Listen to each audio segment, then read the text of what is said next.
is tumbling, the walls are crumbling down, and there's another riot in my heart.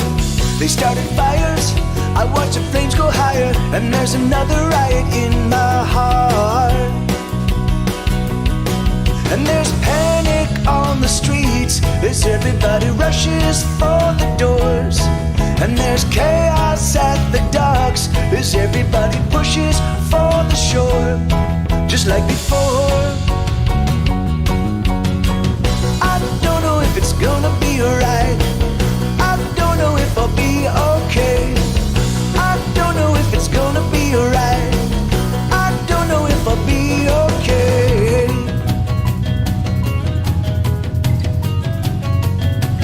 There's a riot in my heart.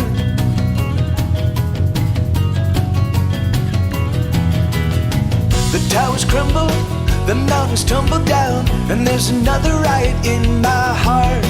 There's been explosions out on the ocean, and there's another riot in my heart. And there's panic on the streets as everybody rushes for the doors. And there's chaos at the docks as everybody pushes for the shore. Just like before, I don't know if it's gonna be alright.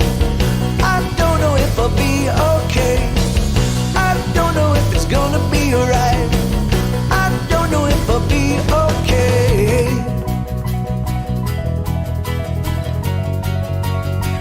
There's a riot in my heart.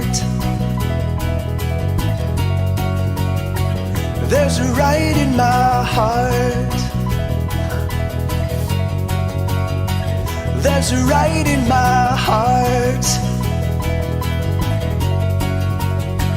There's a riot in my heart.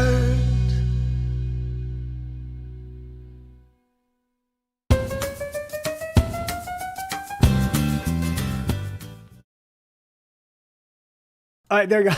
I got caught. Hey, good to see you, Lord Curtis. Good to see you. Yeah, so today is going to be a really, really special and awesome stream.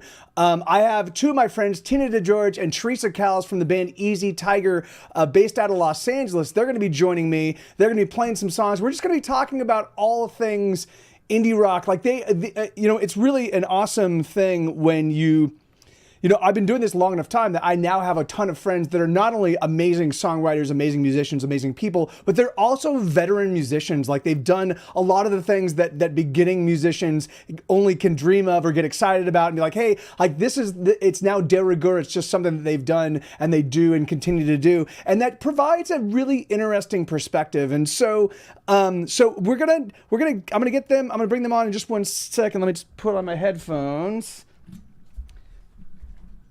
And then, yeah, man. And we'll let, I just sent out okay, here we go. There we go. I was just using, hey, wait, hold on. I need to, this is, there we go. All right.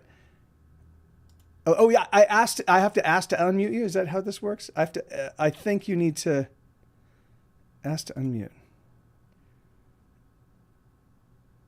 I accidentally muted you and then oh, there you go. Hey, awesome. Hey, Zoe, good to see you. Lord Curtis, awesome. Yeah, thanks for getting here early, everybody. Yeah, as I was saying, I'm not certain if you guys could hear because I never can tell exactly where the signals are being sent, but I was just introducing the two of you and saying that it's really crazy to me because I often feel like I'm still like effectively 26 years old, and I'm like I still kind of feel like I've just started making music, and but now 20 years hence, my first record came out 20 years ago. That's mind-boggling. It's I have friends now that have been doing this for a long time, have put out multiple releases, have done touring, have played all throughout the LA area or wherever they're from, or it's a pretty interesting thing to find yourself,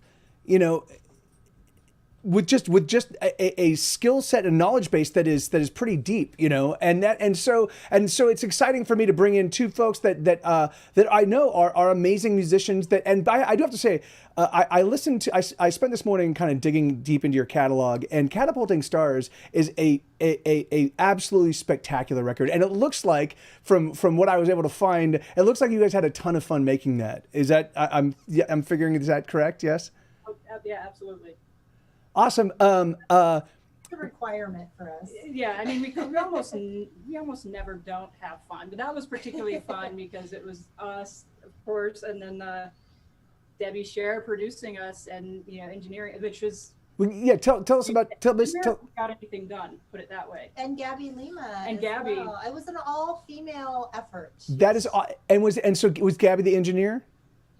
For the Drums. takes. Okay, yeah. okay, awesome. Yeah. She was just visiting at the time, so Yeah. she wasn't around for the whole thing, but she was around for the drum recording. Yeah. Awesome. Yeah, that's amazing. That's what it and so tell us a little quick. Tell us about Debbie. How do you know her, and how does that whole, like, how do you get her to produce the record? By the way, and it's beautifully a beautifully done record. Thanks. Yeah, we really appreciate that. We put a lot into that, and yeah, I met Debbie through Teresa. Yeah, and I'm with Darian, who is they've been together for many, many years. And I first met her when I was doing Love and Mercy. Awesome. The movie. Yeah. And she was actually Darian who got me the gig. He was on tour with Brian Wilson at the time, because actually Brian Wilson's band was supposed to play the Wrecking Crew in the movie. Oh. But the shoot times got moved and they were on tour, so they couldn't do it.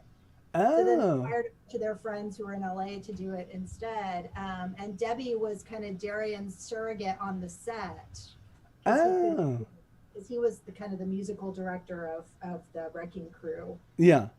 But anyway, that's when I met her, and we became friends and have been friends ever since. And she is just a really great musician, great engineer, just creative, smart, knows what she's doing. Yeah, it was And she liked our music, and we kind of had her playing with us some. yeah, and it was just a natural, organic fit, kind of like it's always been with this band. It just kind of everything kind of has luckily flowed pretty naturally, and it just was super natural to have her come in and do that with us. So Yeah, that's well. It certainly looked like it was a ton of fun.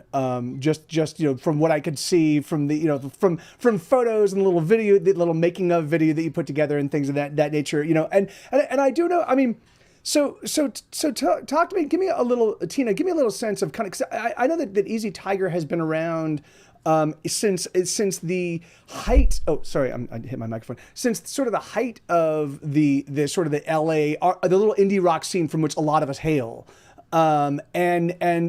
So tell me, give me a little bit of a sense of kind of the origin story of where did you get your superpowers is what I'm asking. well, I was playing solo for a long time, and Christy McGinnis, she found me somehow. She heard some of my stuff and reached out to me, and that was in 1975. Now that was probably I don't know when that. I mean, anyway, I went and saw her play somewhere. We met. We had mutual friends, but that's basically how we met, and we just clicked right away, and we started playing shows. And then our friend Tina Pasquale joined in on bass, and that was probably 2008 is when we really started playing. No, 2007, 2008 is when we started playing a bunch, and then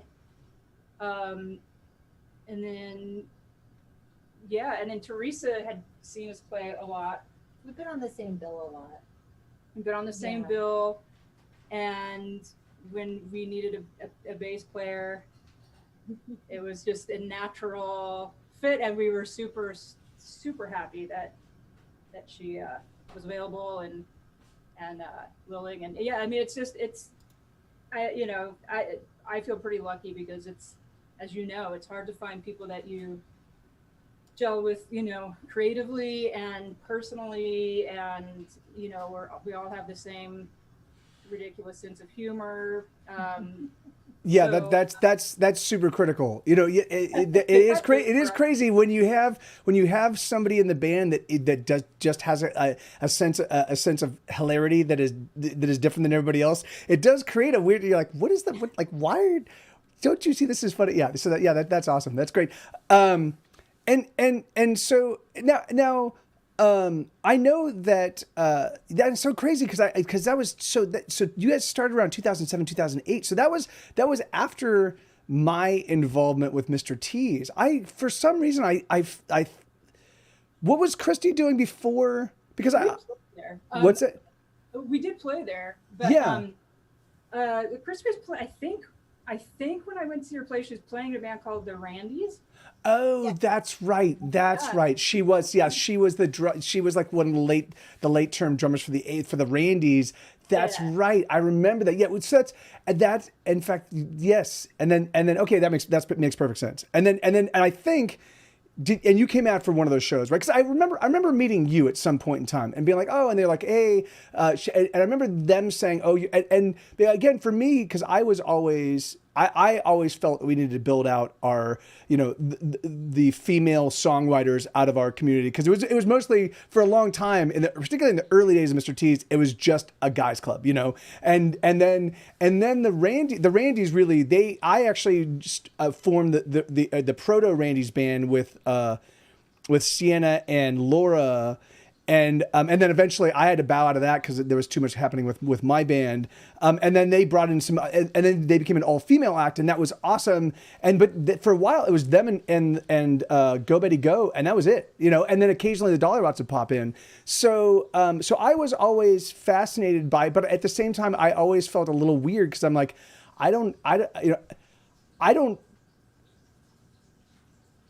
do I say this? I feel weird when I reach out to a female player because I feel like they're hitting that, like they think that I'm hitting on them, and I'm not. Like I am literally just fascinated with them. Like I'm like, you make music, that's amazing. You are my people. We should hang out and do stuff. The thing is, for some reason, me saying that, it always feels like people are like, oh, you're a little skeevy, dude. And I'm like, wait, no, what's going on? So yeah. So I always felt weird when I was like, oh, we should totally do something. You should totally hang out. Like, oh. Whatever you just said. We had a very Yeah, close we had a- flying helicopter. Get it. Oh, geez. Oh, really? Oh, I couldn't hear it. That's very funny. So I was just saying that it's always a weird. Tell me about being a female musicians, a full female band in the world of indie rock in Los Angeles, but really the world of indie rock across the board. Because on one hand, that is very celebrated, but on the other hand, I'm certain there definitely seems to be some. There definitely seems to be it seems to be that most guy bands galvanize. And often to the ostracization of female bands. Does that make any sense to you? Have you picked up on that at all? The thing is just like I know from my perspective, I know that back in the early days of the Mr. T scene, before the Randys were the Randys, we were talking about them we were like, oh, this is the Girlfriends band, because we were all interconnected, And the thing is that like, and for me that it just felt a little strange to me, Anyway, I just thought perhaps you might have a perspective on that, because you have been such a fiercely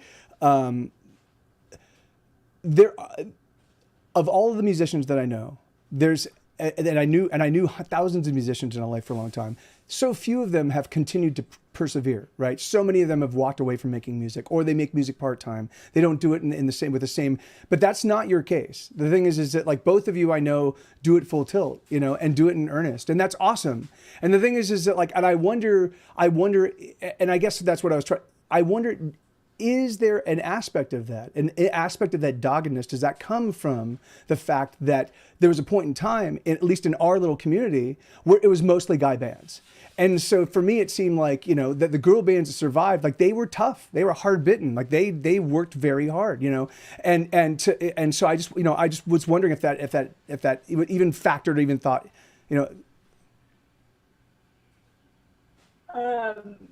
I mean, for me, I do it because I can't not do it. Yeah, of course. If I don't do it hard, I do it in my body. So that's the driving force.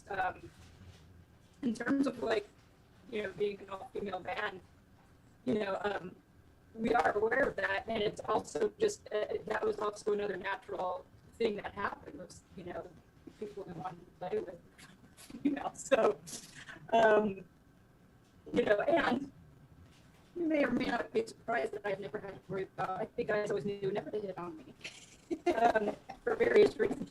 But you may have a different experience, but I never thought you were hitting on me. So Oh yeah, no, yeah. I mean, of course. Of course, and I didn't want to say, but I didn't want to say that, of course, because that was, but for I always felt a little bit. I mean, I just whatever. I'm a naturally awkward person that is very good at pretending that I'm in my element, But I don't experience it as awkward, but anyway, so I don't know if you have anything to. Well, one thing that is different, you're talking about the time period when you started, and I've been playing in girl bands since the mid-90s, but there just weren't that many of them. Yeah. So it was definitely, and it still is male dominated, but I sure think there's just more male musicians who are doing it, but there's a lot more of them than there used to be. Yeah, which is just great. And it's definitely not even, but it's way closer than it used to be. Yeah. So that's nice to see. Yeah, and I often am the only girl in a band. Yeah. So and that's been changing. Yeah. Like now, the guitar player will be a girl too, or the drummer, that used to almost never happen. And That's kind of neat to think about. And that is actually sort of what I was angling towards, is that so again, for me it feels like, and I'm hearing a little bit of myself through your sound setup. How is it? Let me see if I can mute. That's weird. Here, but what I was saying is, so it definitely seems like now, there are more female musicians, there's more female bands. You definitely came up in a point in time when there wasn't, like, do you feel do you feel like you were in some way trendsetters, groundbreakers? Were you doing, like, because the thing is that like, listening to your sound now, and listening to your sound, there's definitely a continuing thread in your songwriting. You haven't, you certainly were not chasing, you Tina, we're not chasing you're not chasing whatever the de rigueur of the day was. You were never like, what's the taste, or the taste du jour. You definitely have been doing your own sound and your own thing since you first began. And that is, from my perspective, is the hallmark of, the people that I really love, is that, they like, this is my story, this is my path, this is my message, take it or leave it, And do you feel that? Do you feel a sense of, is that why you do what you do? Do you even think about that? Do you spend any time even contemplating that? I mean, no, I there are bands that I love, and I've never ever tried to sound like someone else. It's a very, I've never consciously been aware of wanting to sound a certain way, or wanting to fit into anything in particular. I think, all that stuff sort of happens naturally, right? Like the stuff that you take in will come out in some form or another, you know. But it's never conscious for me, you know. So no, I mean, thank you for that. Yeah, I mean, what's the point? What would be the point, you know? And like, this little contrived to try to sound like other people, or you know. So yeah, I've always just done what I want to write. Awesome. Well, then, with that in mind, why don't we get a couple songs from you? Why don't we? Yeah, because I know that. Hold on, maybe. Okay. Okay. I think that's sorted out. Okay. So, so I'm gonna mute myself because it definitely sounds like I'm getting some weird. But yeah, and then you guys do your thing, and we'll play. How about we do 2 songs and we'll come back and chat after that? Sounds good. And I just want to add the last thing, you know, the beauty of the band is writing a song, or whoever writes a song, bringing it into the band and seeing what grows from that. I mean, that's, you know, the magic of the band. So, all right, let's start with that. Awesome. This is a new song. It's called False Alarm. And, one, two,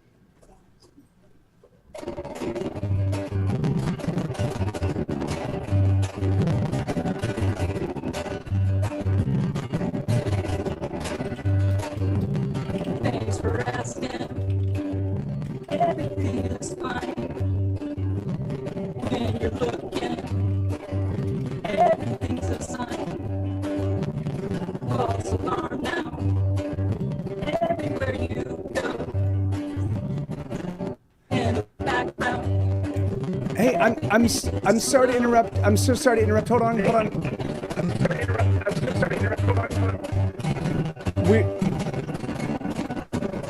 We're getting Show me something. No one ever looks.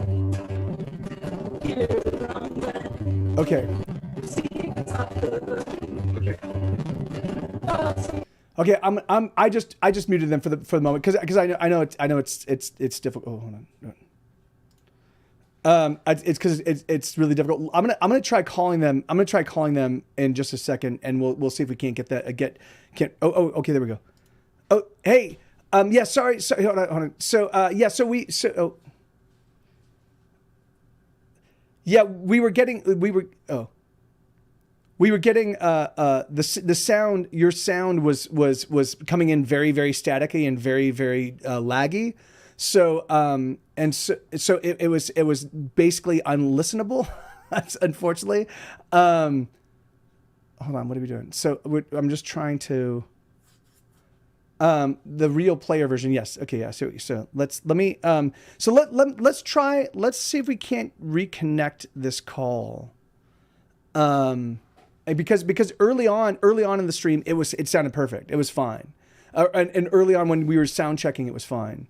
But right now I'm not getting. I don't even hear you. Oh yeah, because I had to ask you to unmute. Okay, that's weird.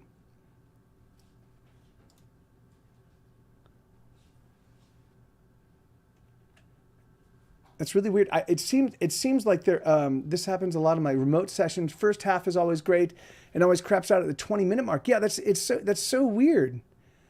Oh.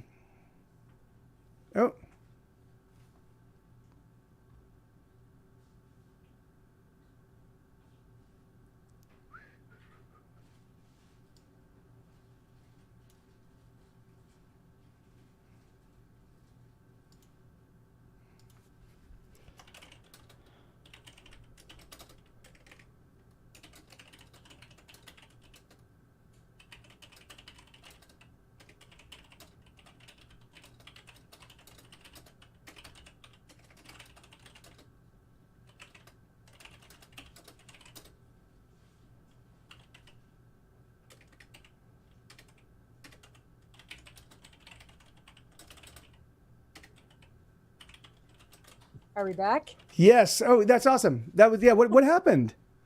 I'm not entirely sure. Not sure. Yeah, because you sound great again. Yeah, it was, and it was like it was starting to happen before the song started, but it's to me it felt like it was kind of temporary lag stuff, you know. So I was like, oh, that's fine. But then once the music kicked in, it was kind of, it happened full tilt. So but I know that we sound checked earlier and it sounded great. So I know that we have the technology. The technology does work. So let's see. Okay, there we are. So let's can you just try playing real quick again, just so we can kind of.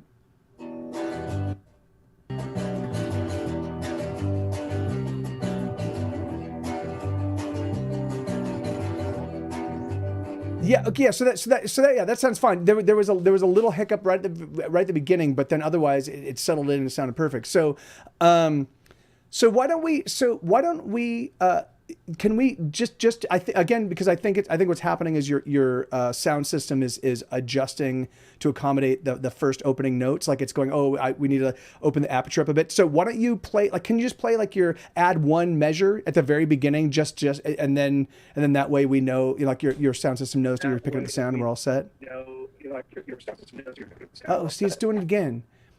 It's when so when I can hear my voice, there's something on your end. Oh, you know what I think it is? You know what's happening is when we're going from the conversation, when we're going from conversation to the loud music and then back to conversation, something in that process is making it confuse itself. Like it's not really able. And so yeah, and then what's happening, you can always play the song from the Spotify and let them. Yeah, I mean, but it'd be, you know, but I know it is possible, Paper Cat. So I'm sorry, I'm interacting with my audience right now.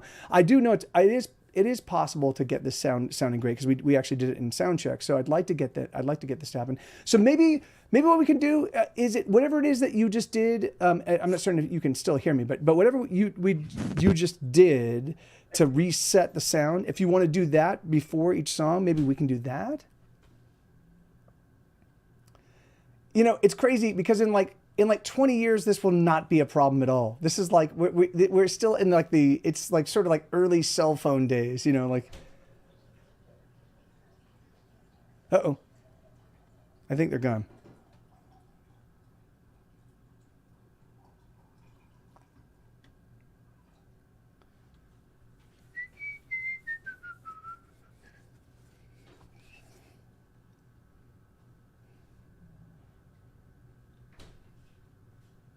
Oh, there we go. Hold on. Oh, and there you are. All right. Awesome. Making some adjustments, getting the computer out of the sun. Awesome. See what happens. And then yeah, and then oh yeah, because the computer is also hot. That's true. Yeah, you don't want hot computers. Not great for streaming. All right, let me see. And then yeah, so all right, that works, and that works. All right, great. Hopefully this sorts it out. Do they have headsets, or is it that? Everybody. No worries. I mean, this is, you know, I mean, it's still, even though it's not completely brand new technology, it's like, you know, getting all of the different various components to work, you know, your specific laptop and my specific computer, like, you know, so yeah, don't even sweat it. Like this is, hey, Shake Vineyard from Thailand. Awesome. That's amazing. Okay. All right. Should we try this? Yeah. So okay. So I will not interrupt you unless we get the same kind of jumbly, rumbly, crazy. But yeah. So just please keep an eye out for the ear out for that. But otherwise, we're all set. Let's do it. The guitar might be a little bit quieter because it's further from the computer, but you just let us know. Okay. Don't accept. Sure. One, two, 1, 2, 3, 4.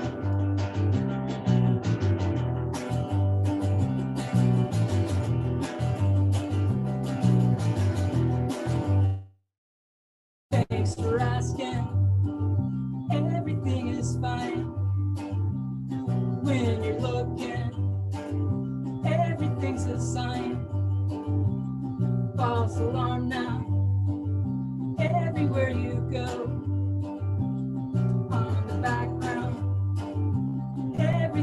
slow.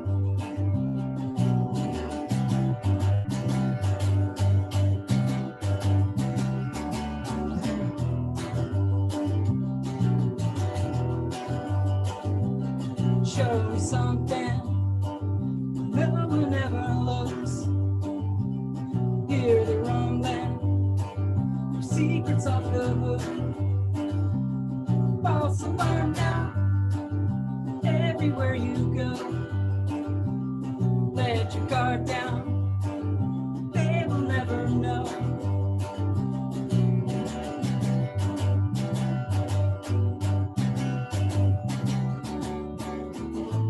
Bleed the light out of the conversation. Bleed the light out now.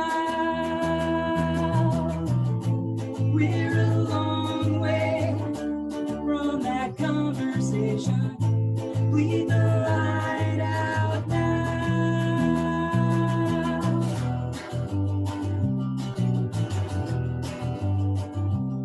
Show me everything is fine. If you're wondering, what if this is mine? False alarm now, everywhere you turn.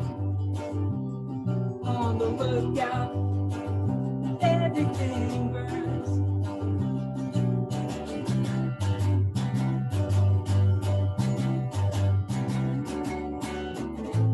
Leave the light out of the conversation. Leave the light out now. We're a long way from that conversation. Leave the light out now. Never let them, they'll never let you. Don't never let them. Leave the light out of the conversation. Leave the light out now. We're a long way from that conversation. Leave the light out now.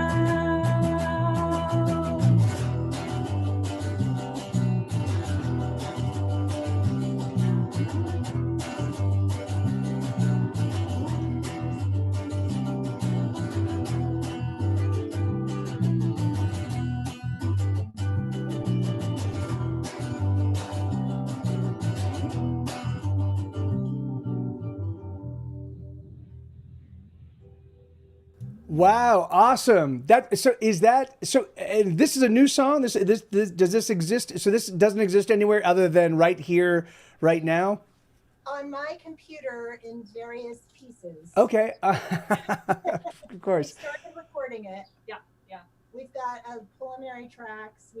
We still need to add a bunch of things. But yeah, it's in the works. Yeah. Awesome. Yeah, that's amazing. And what's the name of that song? False alarm. False alarm. Okay, cool. Yeah, I'm gonna denote that for next time.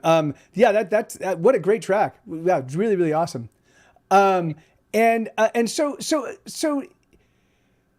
what what is it? So Tina, as a songwriter, what's like what you? I mean, how often do you sit down to write songs when you're inspired, or do you sit down and write songs because you're like it's a discipline? I'm going to sit down and I'm like. Or do you do a little bit of both? Ask her specifically about the last batch of songs she wrote, because this will be fun. Okay, yeah, oh yeah, okay, so yeah, so that question. Okay. I mean, so usually I write when I'm inspired. I mean, I just write a lot. It doesn't mean they're good, but that's what I do. I just am almost constantly writing. Not very disciplined about it, but there was a few months ago that I just said, you know what? And it was kind of a reaction to the pandemic a little bit, just in that what a strange thing time is, and it just feels like everything drags out, everything's, so I said, I want to write an album in a week. We'll see what happens. And I was very disciplined about that. And I said, okay, I'm going to go down in the studio from like 9 to whatever time and just write. And I told people, I told my wife, I told people around me, like, this is what I'm going to be doing. And in my mind, I thought there's no way I'm going to be creative at 9 in the morning. Like, I'm a night owl. Like, that's ridiculous. This is going to be funny, So anyway, but every day for a week, I came down here and from 9 to whatever time, picked up a guitar and I just started playing, and I learned a lot.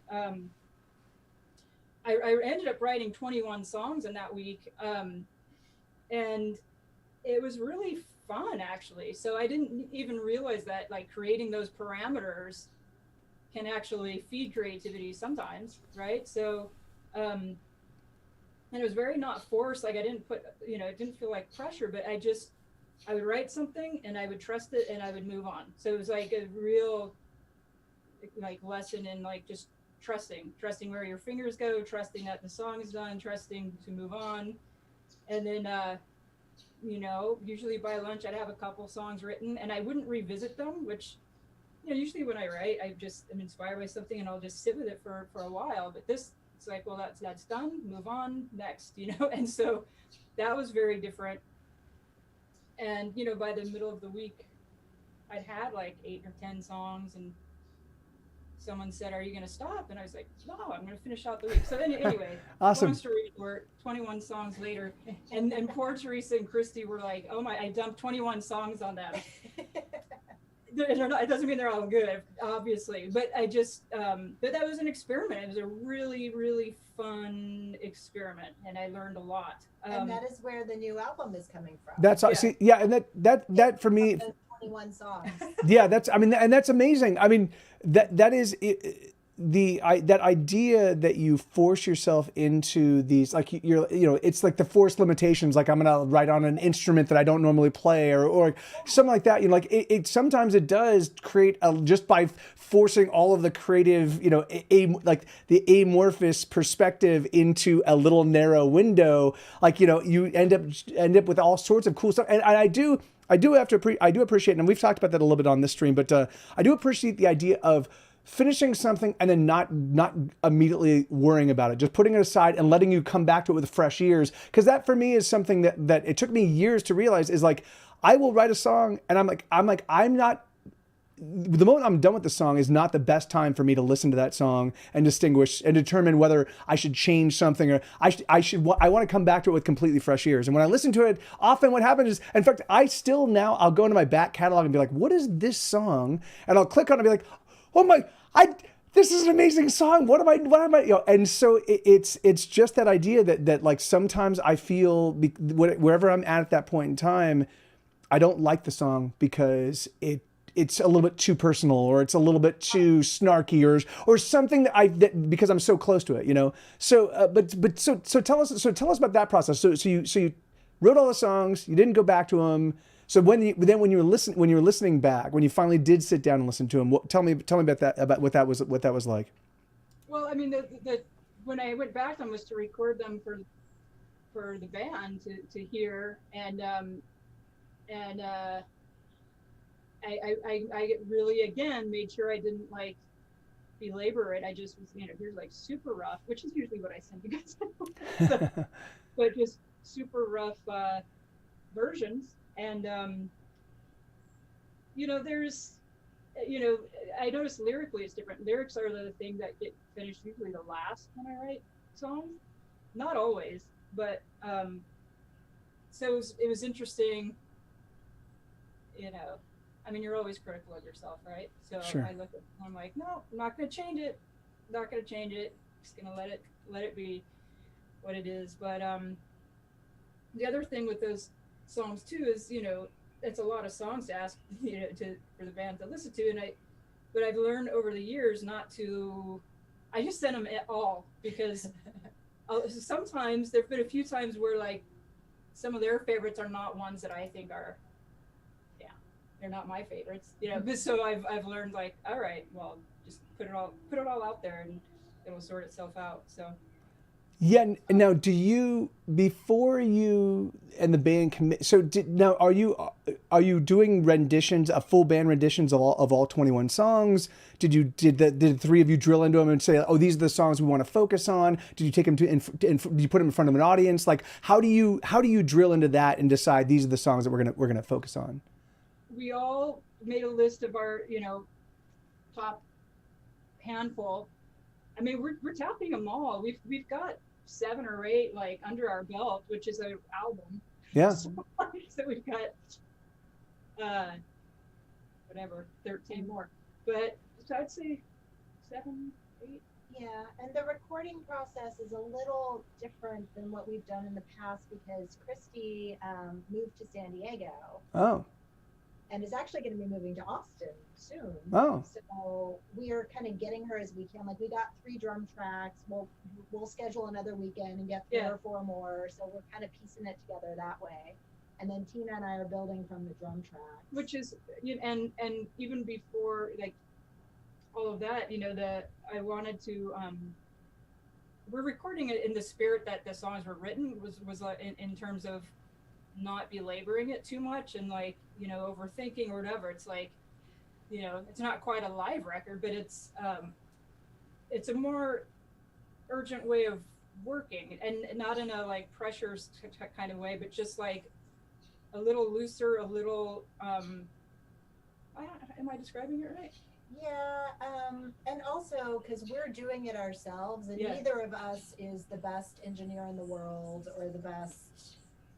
We know how to do it to an extent, but we're just going, oh, this sounds good. Let's do this way. In a way, oh, we like this mic sounds good. Let's use this mic. Yeah. So it's a lot of experimenting, and in a way, this goes to what you were saying, Mike, in terms of working within a very narrow parameter, right? Yeah. So we're working with our limitations as engineers, going to make the most of it, and it is really, really fun because we've never done a DIY record. Which I do have to say as somebody that segued from doing stuff in studio, like once I started recording my own stuff. Now I can't say that my mixes stand up to everybody else's mixes, but my mixes are exactly keyed to my ears, so I love them. I'm like, oh, and here comes my favorite part, and it's gonna pop right out of the song because I love hearing this one little section. So of course it's crazy. Like the thing is, I'm 100% certain that professional engineers listen to my stuff and go, it's all right, but I love it, and really truthfully, as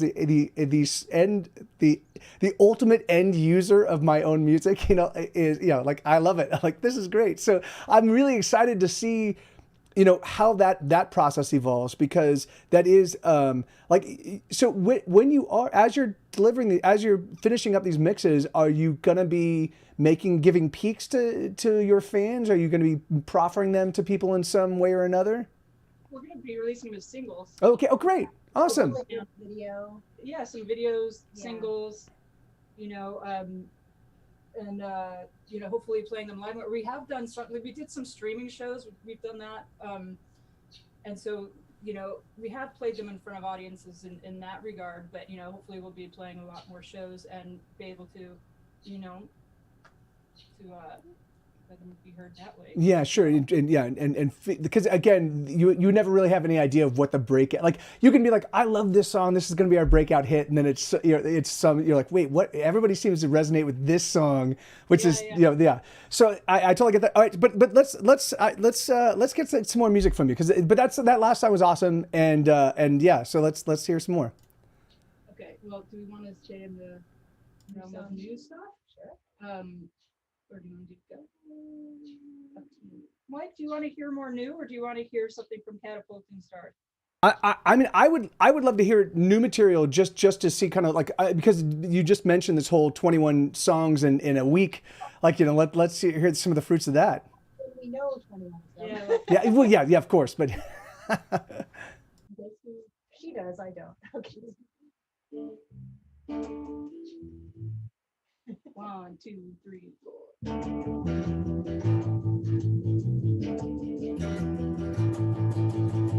Finally get what you want. They spin around till they throw you off, and the hours descend to the night. Come the career doesn't have sight. It's hard to get there. It's hard to say I'm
one's ever to convince, oh no.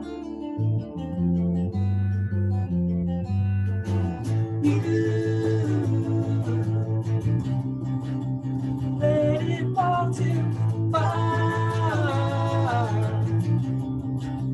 One last chance to see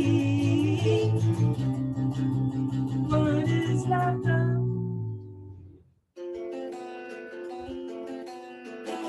Always there, find a sense that you got one left behind. No one's ever to convince, oh no.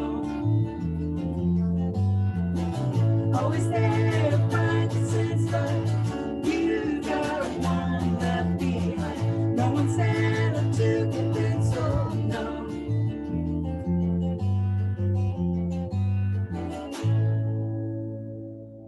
Wow, man. Wow, what an awesome song. Yeah, that's amazing. You know, it's crazy. This may sound a bit like a music snob. Oh, I don't have the sorry, I don't have the soundboard on paper cat, but you know, but there is something there definitely is a to my ears, you know, listening to that song, like that definitely comes from an accomplished songwriter. It comes from someone that spent a lot of time thinking, like making music and thinking about music and caring about music, and it's just the little turns, it's just the way the melody moves, it's the way that little like it really is. And so, and again, and the only reason I can say that confidently now is having spent literally thousands and thousands and thousands of hours with other accomplished musicians, but then having done this, and like I can see that like there is a degree of artistry that kind of comes from just doing it, you know, and feeling confident enough to be like, yeah, I can just let this thing be what it is, like, and so anyway, that was an absolutely gorgeous song. So what was the name of that one? Well, We don't. Okay. that one.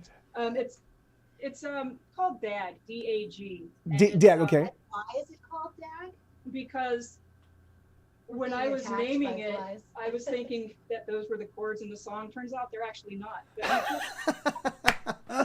So, But Tina is very, she likes to name songs things that have nothing to do with the song. So then when I see the title on a set list, I have no idea what the song is, because it's not a word in the chorus. I'm terrible at naming songs, so I'll just be like, I mean, yeah, we've always kind of been like that. Well, let's just name it this. All right. Yeah. So that's the very long answer to that. That's very funny. It's funny. Retro Roadshow, who is in this stream, he himself is he lives in the Minnesota area, but he's an accomplished musician and does a lot of like touring and playing up in that neck of the woods. And he was saying, I feel like it's similar to learning a new language. The more time you spend immersed, the more fluent your speaking becomes. And it is. And from my perspective, it's crazy. So when I run across somebody, even if somebody that's not a particularly accomplished player, but they've just been doing it for a long time, particularly with songwriting, like there's just something where the way the lyrics cadence or the way that the melody moves, there's just something that seems to suggest, I don't know how to explain it, but it just feels like, oh yeah, this is from someone that has taken songwriting very seriously for a long time. And I think, you know, that is, or maybe it's just my ears are now better at hearing that because I've been paying attention and doing it for as long as I have. I don't know, but that is really, really awesome. And it's really very compelling to me to hear that this is all born out of you saying, I'm going to sit down, I'm going to get up at 9 a.m, a time when no one really thinks, oh yeah, this is where my best creative work gets done, is first thing in the morning. And, you know, and forcing yourself to like sit down because I definitely have done that. Like I will be like, this is my songwriting months, and I'll get up and I don't want to write a song. I'll force myself. I'm like, here we go. There is something about once you get into that routine, once you're like, oh yeah, like once you let the songs kind of like show up, you know, and be what they want to be, and you don't fight it, like there is something, it becomes a collaboration between you and the song, you know, at least that's the way I think of it, you know, because I'm like, oh yeah, where do you, I hear the melody, oh sorry, I'm hitting my own microphone, I'm excited. I'm hearing all this stuff. Where do you want to go, song? You know, and so that's really. And it's a Retro Roadshow says, and there's a phenomenon akin to slang and dialect among songwriters, just as there's a straight, just as there's straight English, but you can further spice it up with slang. And I do think that that's pretty on point. Like there are little things, like little turns, or like again the little arpeggiated lick that you play. Like these little things that just add accents to show that that. I don't know how to explain it other than like this, that the song is in charge, you know, that I'm just a conduit. The song is really the thing, and it's going to sing for you, you know? Yeah. I mean, I don't know if you experienced this, but there are some songs I don't even remember writing. Yeah. Right? Oh yeah. And sometimes those are the better ones, but yeah, I hear you for sure. It's, you know, sometimes I wish I was the kind of writer that said, I'm going to write a song about this. And it was like sat down and like crafted, you know, something amazing, or a story, you know, but I just completely go by, it's just more letting it out, you know? And Sure. that can change, but like for right now, that's kind of what it's about, letting it out. And, you know, it's like, as it starts unfolding, it kind of leads the way. Right. Yeah, and I think that is the hallmark of somebody that's been doing it for a long time. Is they're like, I'm gonna get out of the way of the song. I'm just gonna let the song be what it is. And sometimes the song wants to be a silly little ditty about kind of nonsense, but that's what it wants to be, you know. And so why try to make it something more than that, you know? And again, I do think that like I think a lot of beginning songwriters and beginning musicians get caught up in the idea that every song has to be important. It all has to be the most amazing thing I can do right now, and that's not the case. The thing is just like there's space for I'm a Little Teacup just as there is for the entire Beatles oeuvre, you know, and they both exist, and that's totally fine, you know. And so but yeah, let's hear some more music. But yeah, that's really, really fascinating. That's awesome. Let's see, should we tackle Should I? Sure. All right, this is a new one too. It's called Should I? There we go. 1, 2.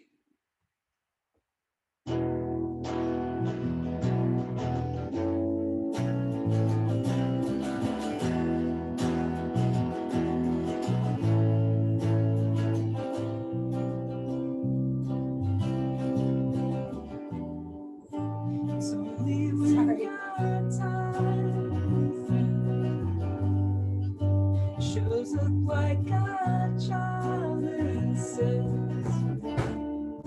it's on their way to find a mission over there. Closing through this house, freezing windows and the edges bare. On the long fire season, unaware.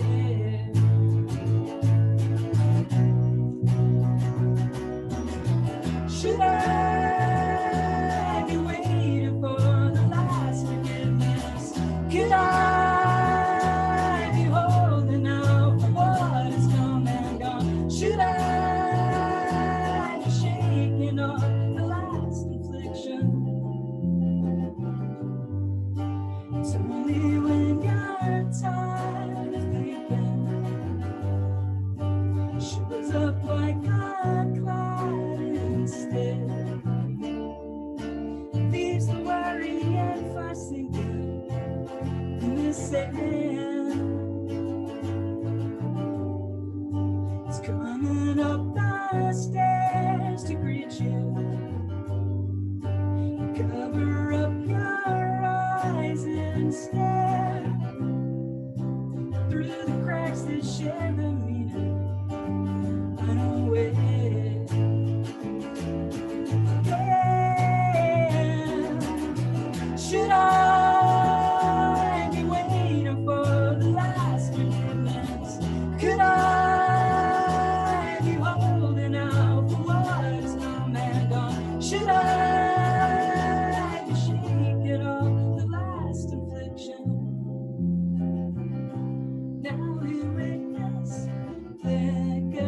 was in the air. Now we listen for the silence.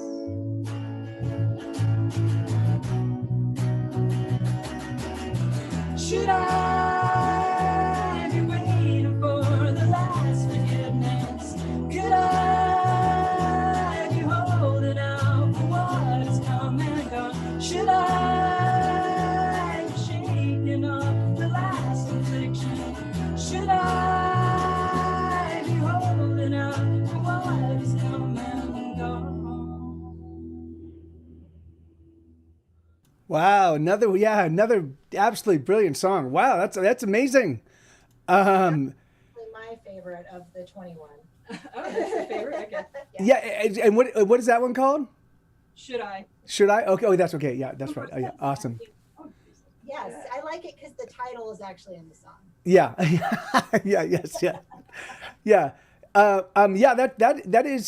So, you know, what, it's funny because as the song's playing, there are a million. I'm like, oh, you should talk about this. So, but I did want to say, because one of the things about being a three-piece is that each musician in the band gets a chance to like build the character of the sound, you know, and it's a pretty powerful thing, you know, because when you've got two guitars and a keyboard player and somebody on accordion and you've got the bass player and you've got your rhythm set, like the thing is it becomes difficult to like to like, it becomes now the fabric of the music, but each individual, like, and it's really funny watching, you know, like hearing this music, hearing Teresa's, like, obviously Christy is a world-class drummer, and she writes just Yeah. what was that, Teresa? Like, she really plays to the song. Yeah, she and she does very musical sounding beats. It's like, you know, they're all kind of catchy, hooky stuff. You know, it's never, you know, the thing. Yeah, it's like, yeah. I have played with drummers I really absolutely adore, but they have a little bit more of like a math head regarding their music. They want to like and the thing is and Christy can be technical, but she writes in a very poppy, with a very pop sensibility, and that's awesome. So here you have, you know, your rhythm section, or both of them have very singular voices, you know, coupled with your, like, that's so how,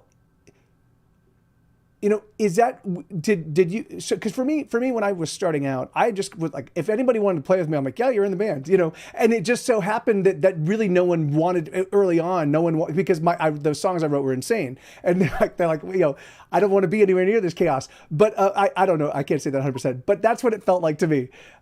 So you, like, did you actively, once you met Christy and once the two of you were working and once you're like, yeah, this is working out, did you set out, like, have you had an idea of this is the sound I want and this is the sound we're going to make? Or was it more like, these are people that we like, I want to bring them in because I like these as people and I like the fact that they appreciate my music, and let's see what happens? Yeah, I mean, I think just knowing what they would bring to the music, you know, and without a set idea in my mind of what that would sound like, but just knowing that it would be, you know, the music would benefit greatly, right? So yeah, like with Teresa and Christy, like, I don't know that I've ever gone into a rehearsal and said, well, I hear this bass line, like, I want to know what they, you know, like, that's, you know, like, so that's magic. I've done it like twice, but it was never, this is the bass line. It's like, oh, I'm kind of hearing this, but, you know, what do you think? Yeah, yeah. Kind of thing. And it was great. Oh, I don't know about that, but Heavy Metal Bridge. Oh yeah, that's true. Heavy Metal Bridge. Tina's bass line. Was it really? Kind Oh, of, yeah, the that's idea funny. was. The idea was, for sure. But again, I hate to sound like a broken record, but it's all been very natural. So it's like when me and Christy got together, it hit it off instantly. It just started playing, it gelled, it was great. I mean, we you know, and then when Tina Pasquale was in the band, that was great too. She brought her own things in and more like sort of pretty non-traditional stuff, which was lovely. Like, so we welcomed that, and then Anna was in the band, and that was yeah. great too. Everyone has their different flavor, and then of course, like, Teresa's just you know, she's, you know, I can't say enough good things about what Teresa brings. The background vocals, you and Christy. Yeah, that is. In fact, that was Bird. I watched the YouTube of Bird, and I was like, and it was really funny because I was like, oh, it's just a, you know, it's like it's crazy that Teresa's not singing because I know that Christy also is a great singer. I'm like, and then the third part came in, and I was like, oh, there you go. That's magical, you know. And so, Wait for it. yeah. That's so yeah, that you know that is an enormous, like, I mean, you effectively won the musical lottery as a songwriter, you know, like for me, like I'm like, oh, this is amazing. I've got people that can play and sing. Dun dun dun. Like, all right, never. Yeah. So you do have them down. You do have them contracts signed in blood, right? Well, they don't know it, but yeah. no, but I mean, it is, and you know, the band is like, it's, yeah, no, I feel very, very fortunate. And when we were recording that, you know, Catapulting Stars, you know, there were so many times where we were sitting in the studio and I just like caught myself, like just like paused and just thought, how lucky that like these songs that are, you know, just have these amazing people like doing everything they possibly can to make it sound as good as it possibly can. Like that is beyond a gift. Like that's, you know, so it feels really, yeah, it feels lucky and fortunate. And, you know, it's like being in a band is like having a family too. And that's, I mean, we're lucky to have all of that. So. Amen. Well, let's get in the track from you. Okay, no, hold on. So we're at the 1 o'clock hour. So I don't know how long you budgeted time wise, but what's that? Yeah. And my cutoff is 1 o'clock, so we're still good on. Okay, great. Okay, all right, perfect. So, yeah. So you want us to do another? Yeah, sure, yeah, please. Go for it. It's off of Catapulting Stars, so since we were just talking about that. Okay. It's called Go. You know, we might be flying by the seat of our pants. But here we go. 1, 2, 3, 4.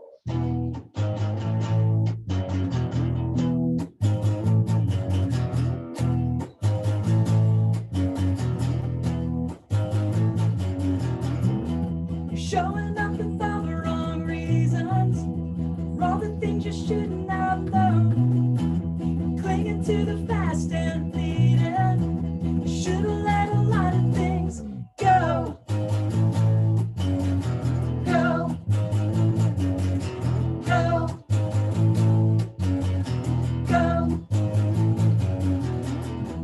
Slipping through the side door, creeping understudy and the wrong road.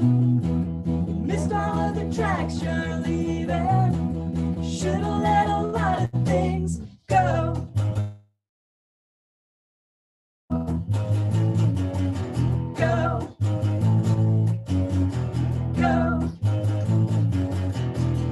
You look the other way. You let it slide away. You look the other way. You let it slide away.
Wow, heck yeah! That's I actually was mentioning when I was mentioning to myself when I was listening to that album this morning. Yeah, that's a banger. That's a really really great track. And that's called Go, right?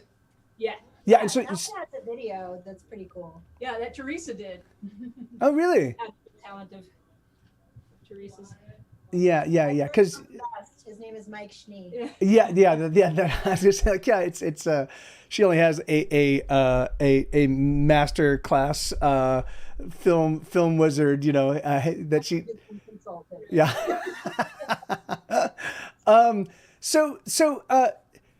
In regards to that actual album, what was the concept? So again, when you're putting together a record, or even these 21 song thing, when you're originally conceptualizing the music for it, I have a tendency to write with themes just because apparently I have a lot of issues I can't get over it, and so I have to keep exploring them. But I do find that when I'm working in a particular period in time, I have a tendency to write around certain themes or certain like lyrical imagery or what have you that kind of like codifies it and makes it of this period in time.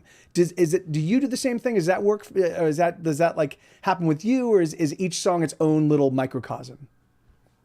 I mean, both. I mean, so there are some songs I can think of, like "Last Hurrah" comes to mind. That's one that would fit what you were just talking about. It's pretty political, speaking to the times of then and unfortunately still. So yeah, that happens. And then sometimes, I write something and I don't know what it's about until 3 years later or something. Most of the time they're not about just one thing, but some turn out fairly specific like that, Yeah, so I would say both. Yeah, it's actually very funny. There was a point in time when I was doing the early days of my Twitch stuff. Well, maybe like 2017. I was like, oh, you know what I'll do? I will go find artists I don't know, and I'll listen to their record in real time. We'll just kind of unpack the album from a listener's perspective. And so there was a guy by the name of T.W. Walsh he was. So I like he had a new album, and I was like, hey, let's listen to this and let's do it on the thing. And so I invited him in, and we were talking. And his approach to songwriting was wildly different than my approach, And so I was asking songs specifically keyed towards like my approach to songwriting, and it was not for him there was no overarching idea. There was no he kind of went in and whatever words meant whatever he felt as he was writing that felt like this belongs here, that was what went there, there was no overarching anything. And I was like, wait, and so I realized, oh yeah, that's crazy. There must that has to be, I'm figuring each songwriter, just like each of us figures out what we talk about in our given day and what matters to us and what doesn't. Each of us has probably our same approach, but how strange that is. That it took me 20 years plus to realize that, So you're saying that you kind of operate from a lot of different perspectives depending on kind of what where you are at the time that you sit down with your instrument. Now, do you only write on the guitar? No, sometimes I've written on piano, bass, keyboard, but I mostly write on guitar. Yeah. The interesting thing about that week was I wrote almost all of them. The first guitar I picked up every morning was an old Gretsch, and I don't play it very often. And so, as you know, like even different guitars, same instrument, but different guitars can inspire totally different things. Yeah, absolutely. In fact, yeah, and so let's talk about that Gretsch for a second. So it was one you don't normally pick up. But you're like, all right, this is the one what prompted that? Do you have any idea? I don't know. And it's not like I never play it, but it's pretty rare. Like I usually go to the Jag or the Strat, or an acoustic. I don't know. I don't. My grandpa gave it to me, so I don't know if it was like just an unconscious sort of like comfort thing. I don't know. And maybe just I wanted to mix it up. I was mixing everything else up, so let's pull this one out because I rarely do. And then, but that was just like the go-to every morning. Wow, yeah, that's awesome. You're right. You are right. The thing is just like it's funny because I'm pretty agnostic about my instruments. Like I like whatever I can use to make music. I don't have like a favorite songwriting guitar or a favorite like, but I do. But it is funny when I think about like there definitely have been times where I only had like a classical guitar to play, or I had like a out of tune piano, or like whatever it is that was around that I could make music with, and it definitely did change the character of what I wrote, you know, and it definitely did change the emotional tenor that I was targeting based on, you know, on the instrument I'm playing, and so that is really interesting, and so. In the writing of these 21 songs, was this something that, like, did you find yourself switching? Did you start with the Gretsch in the morning and then move to other instruments during the day? Like, was there a routine behind that, or was there thoughts behind that? Kind of. There wasn't a lot of thought, but yeah, that's kind of how it naturally went, you know.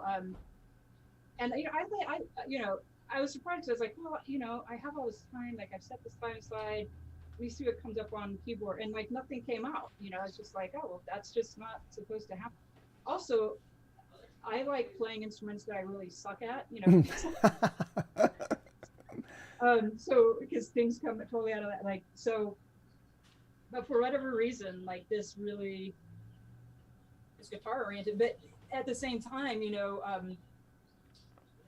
was hearing other things over it. You know, it wasn't like. You know, I'd play a guitar, but I'd be like, oh, well, maybe that could be keyboard, or maybe that could be something else, you know. But in terms of the writing, pretty much it was guitars all the way, which is a little strange. And in fact, I wanted to ask about Catapulting Stars because there certainly was more arrangement than your first two. At least I'm aware of the three releases, and there definitely was a lot more arrangement. And you know, and so I heard some electric piano. I heard some like some horns with the horn were those patches, or did you actually bring in horn players? Tina plays the trumpet. Oh my God!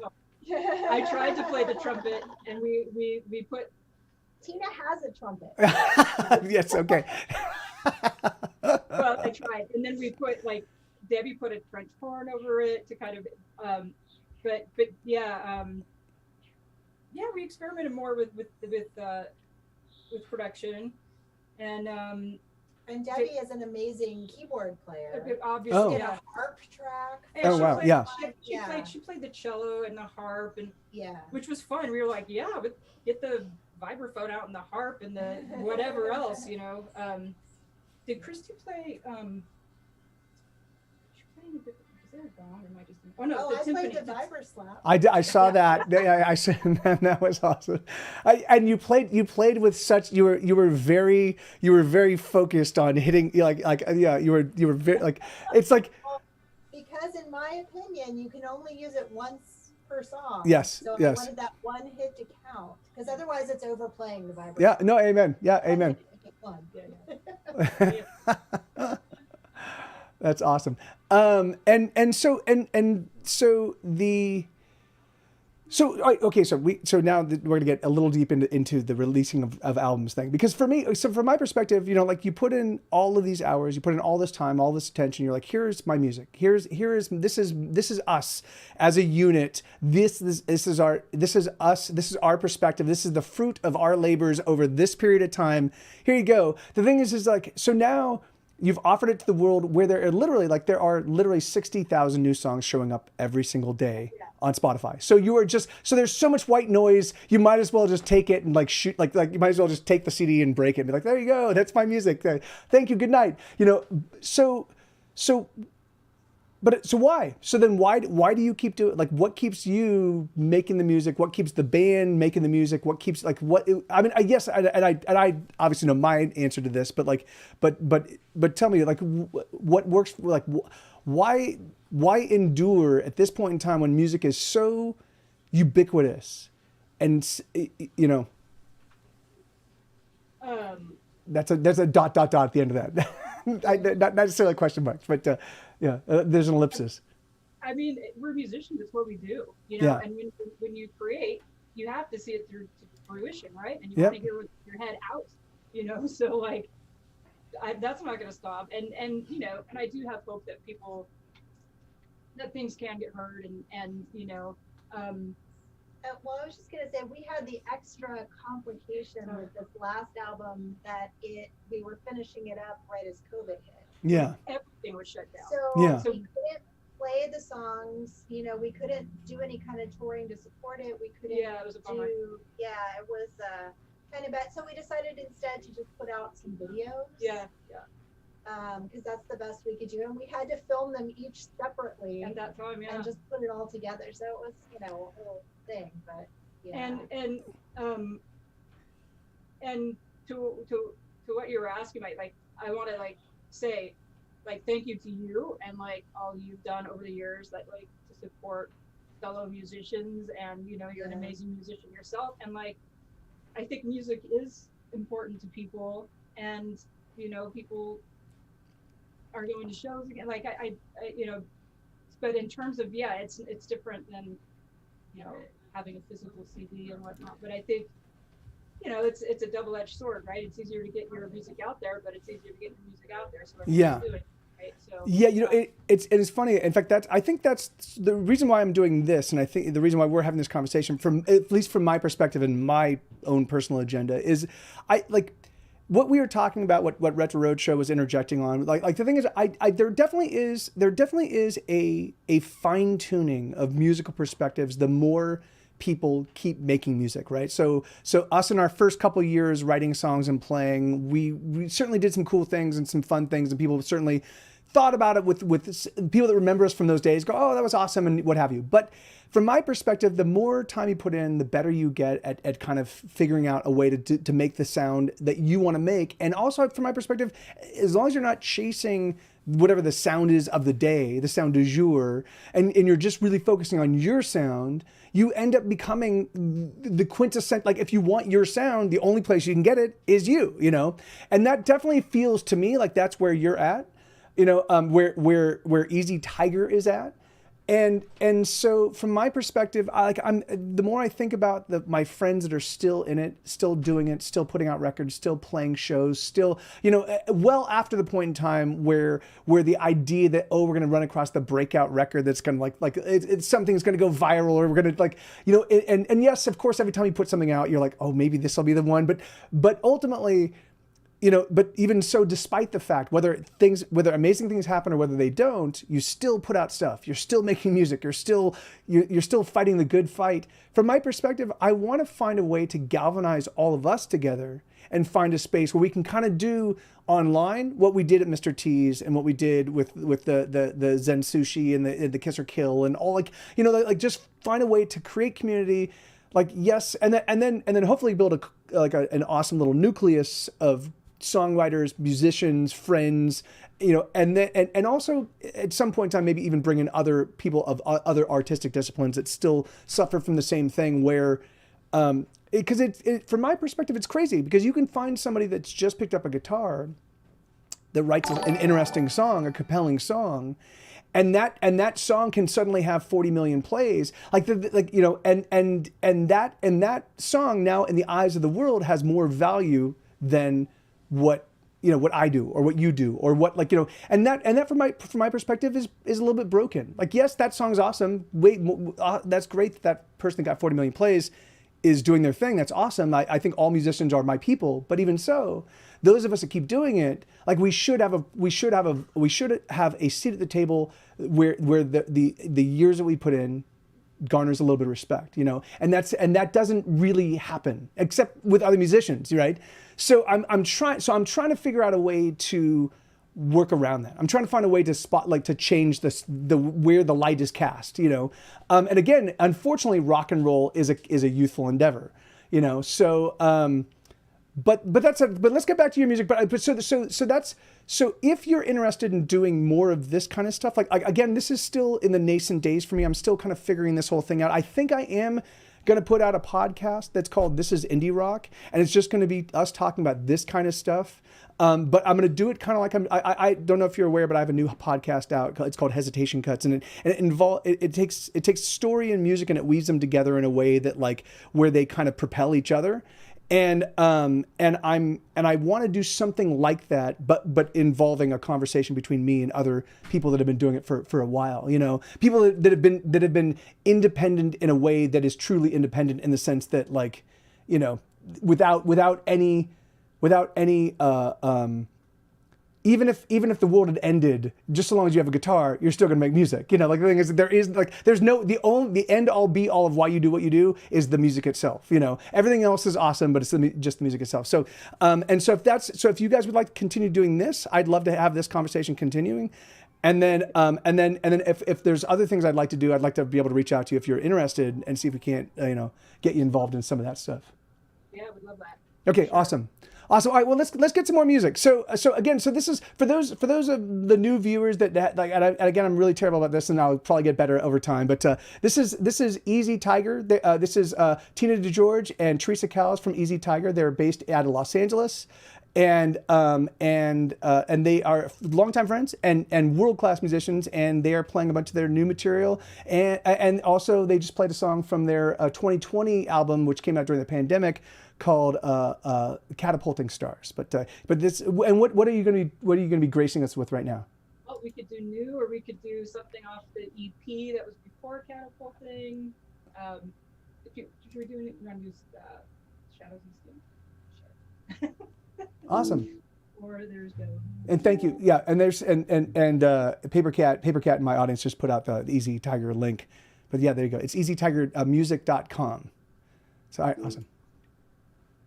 Okay, it's called Shadows and Steel. It's off the 21 songs. Go ahead, I'll show you. Cool. One.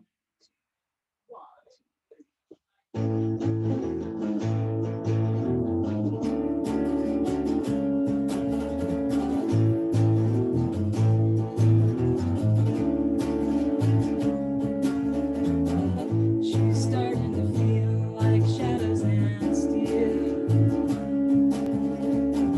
Born out of a chance that will be the last. She knows better than all that. Can't keep track of the shadows on her back, yeah.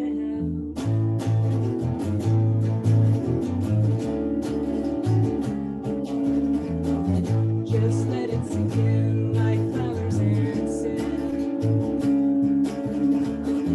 Hold out for the burn like lessons unlearned. She knows better than all that. Losing track of the shadows on her back, yeah. It's never what you expect until you turn around. It's never what is left that keeps you coming round. Feels like on the outside, what is leading to the end?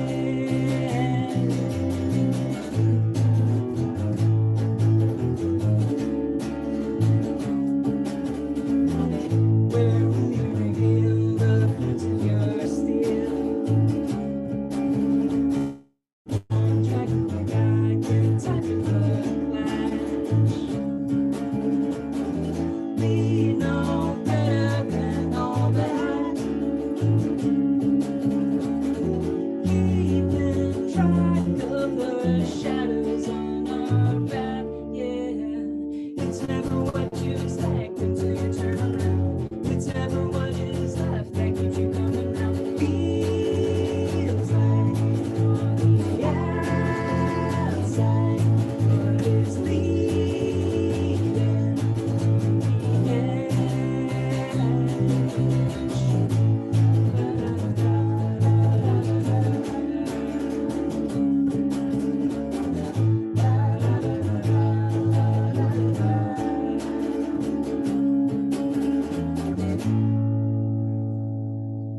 That might be the shortest song on Oh, that's short.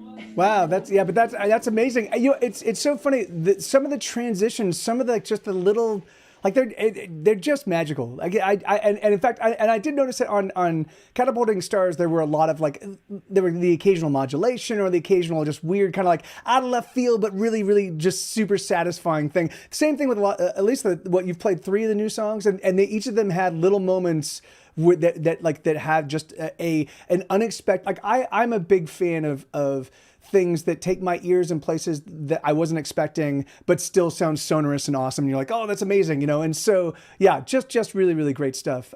So what is the timetable? When can we expect to start hearing some of these songs?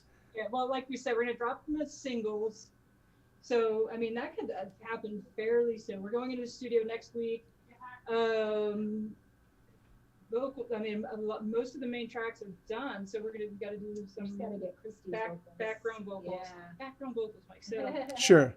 hopefully, God, I mean, it could be this month, but I will certainly let you know. Awesome. Yeah. I mean, and again, because there will be people that will watch the VOD of this afterwards, you know, if you can provide me links to obviously I've got all the, I mean, I've got your Bandcamp, I've got your Facebook, I've got the easytigermusic.com, but if there are any other links, or if there's anything that you want to share with my folks, because the thing is like, this is the beginning in the same way that like, when I first started having Sebastian Bach, S.A. Bach, I don't know if you know Sebastian. Well, no, yes, I know that Teresa knows, but I'm not certain. Tina, are you familiar with Sebastian? Barely. Okay, yeah. So he's Super talented. yeah, super talented. And when he first started guesting with me, it was way back in like 2015, 2016. You know, and they were, and this was at a point in time when the internet was just sheer chaos, and our shows were sheer chaos. You know, but you know, over time. You know, now he's my buddy Boone as well. Like they're fan favorites, and so my hope is I want to see if I can't create that kind of thing where we just kind of get a good head of steam rolling for all of these. Because I've got a small cadre of friends that still keep making music, writing amazing songs, and it breaks my heart. Like and at least all the people that appreciate my music should appreciate their music 100%. And then also, to me, it feels like there's always been strength in numbers. You know, there's always been when you can point it, when you can say like, these are my friends and these guys do amazing things, and everybody goes, oh yeah, they really do. And so that's what I missed moving to Austin. I when I moved to Austin, I was able to really focus on the songwriting, which is awesome. But now I want to find a way to kind of regalvanize all the people that are still, you know, I went away for a decade, or not a decade, but almost a decade now. And it felt like, you know, I was figuring that everybody's going to kind of walk away. And no, apparently there are still a handful of people that are still, you know, going at it full tilt. And that's awesome. So yeah, so let's get some more music from you. But there was another thing I wanted to ask, and I'm blanking on it.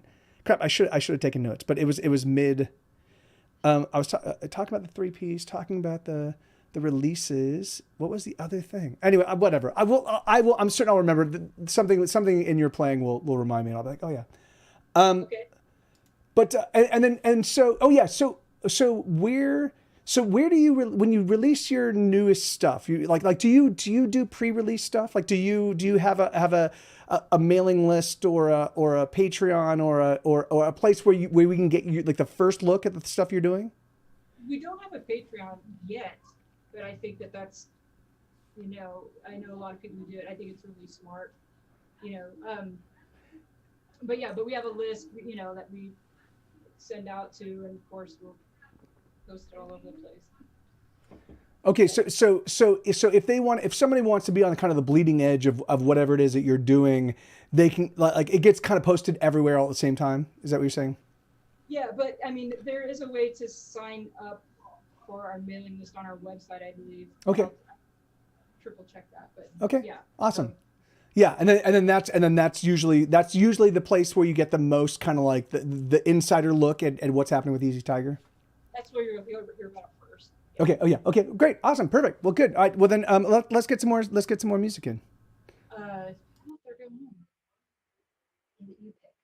Really? Okay, Mike. We're gonna do one of two off of the EP. Either Go Home or Path. I don't know if you're familiar. But which title do you like? Which better? title? Just go by the title. Yeah. That's. I will not answer that question. There's no way. But no, but I just listened to Day. I mean, they're both awesome songs. So It's too bad. We're doing that. yeah, okay, all right. Okay. 1, 2, 1.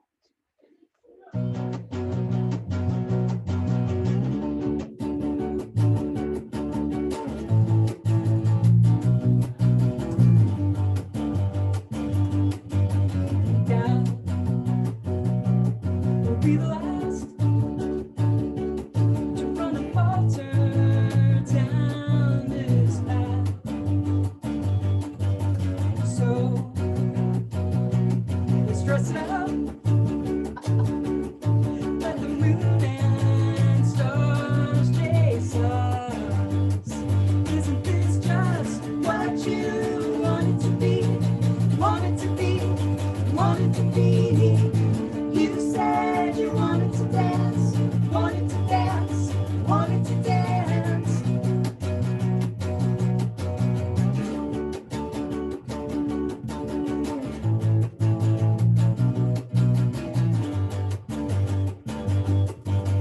Then, until it hurts, you make no sense with all those words. Try to see every moon and stars round me. Isn't this just what you wanted to be? Wanted to be, wanted to be. You said you wanted to dance, wanted to dance, wanted to dance. What you wanted to be, wanted to be, wanted to be.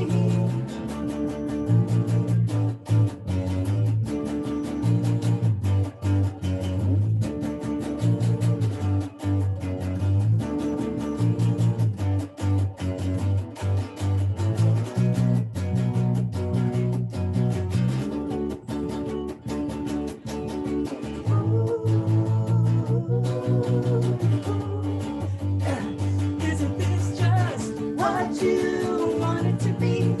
Wanted to be, wanted to be. You said you wanted to dance, wanted to dance, wanted to dance. What you wanted to be, wanted to be, wanted to be. You said you wanted to dance, wanted to dance, wanted to dance.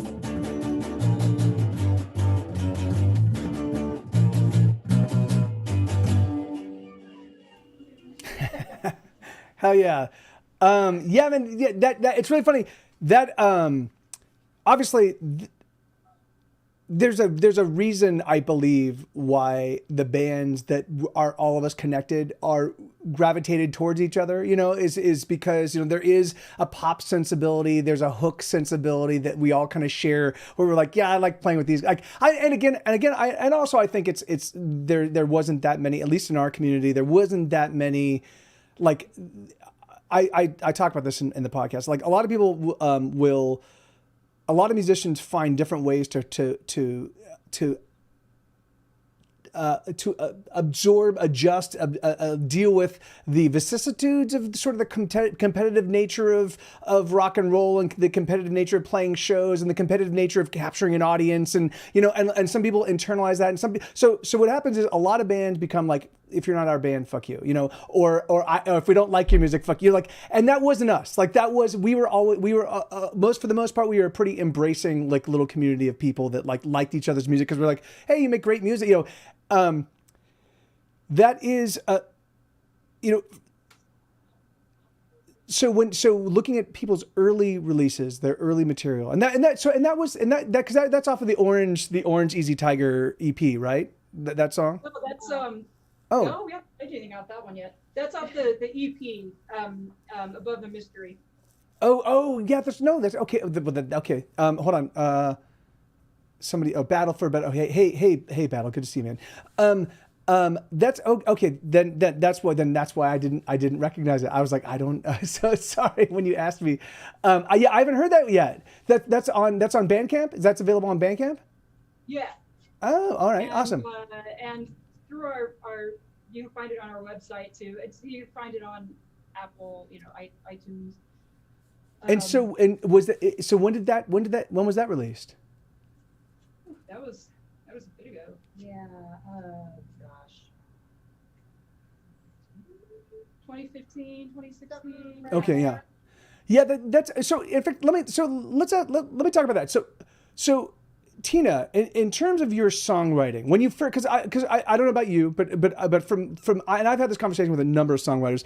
A lot of us started off aping, like trying to mimic the artists that we really loved, and for me, I failed miserably and ended up developing my own sound because I could not even attempt to accomplish what the people who like. And again, I didn't realize that a lot of them, because it was like Pavement and the Archers of Love. I didn't realize that they were just playing out of tune guitars, and I was like, why can't I sound like they like what weird chords they're like? Oh no, they're actively just detuning their guitars. But wait, no. So in terms of songwriting, where did you when you first sat down and started writing songs, did you have somebody that you were trying to like capture the sound of? Were you trying to sound like? God, I wish I could say yes, but again, not trying.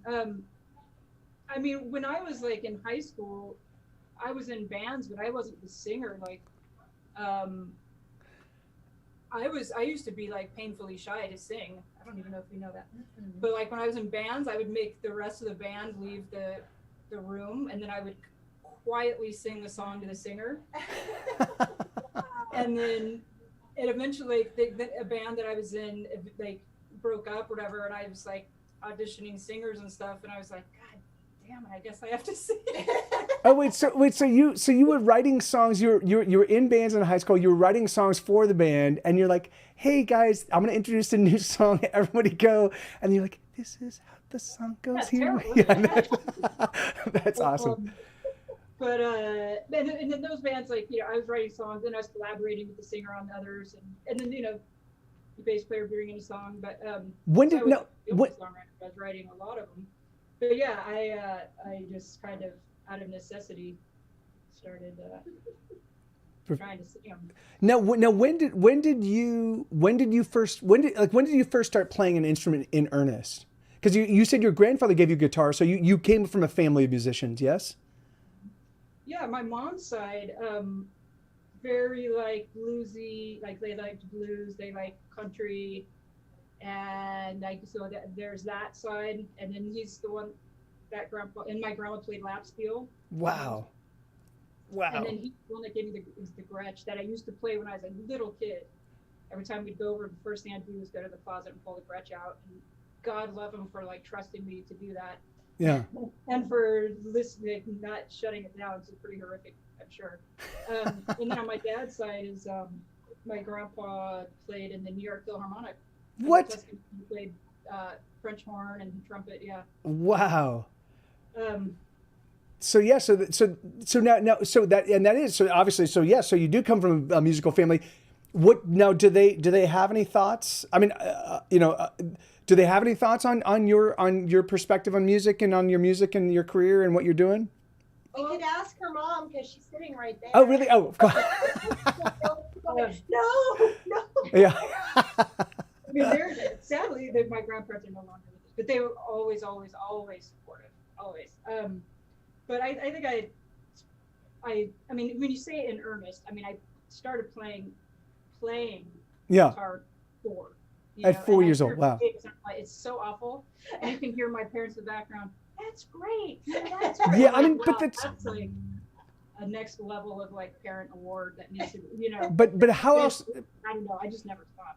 No, I mean, of course, but that's the best way to engender a love of making music is just let them play and then just be encouraging. Be like, that is amazing, because again, it's really funny. I think about I grew up with a piano, and I didn't have a piano in the house, but my grandparents did, and so when we returned to the desert, I grew up in the Palm Springs area, and when we returned to the desert from the Bay Area after a little sojourn there. I would occasionally, on the summers, we would spend a lot of time with our grandparents, and I would sit down at the piano, and my grandmother taught me just the rudiments of fingering that I still to this day use. In fact, people be like, "But dude, your fingering is great for not being a full tilt piano player. And I'm like, yeah, my grandmother like drilled that into me when I was 6 years old. But you know, the thing is, but I remember I would sit down and I would write little songs, or I'd write these things, and and for me, they felt like they just captured this. Like I would listen to like Mozart and be like, I can do that, and I'd sit down and I'd write these like little dinky things, but I did not distinguish a difference between what I was playing, what they was playing, and I spent my time as I'm sitting there playing, imagining, of course, there's going to be an audience, and of course they're going to love it, you know.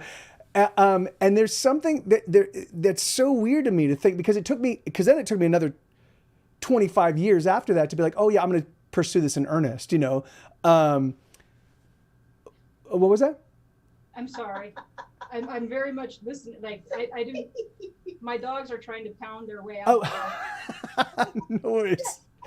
I totally understand. I totally understand. I heard everything you said. Continue. They'll be fine. No. So the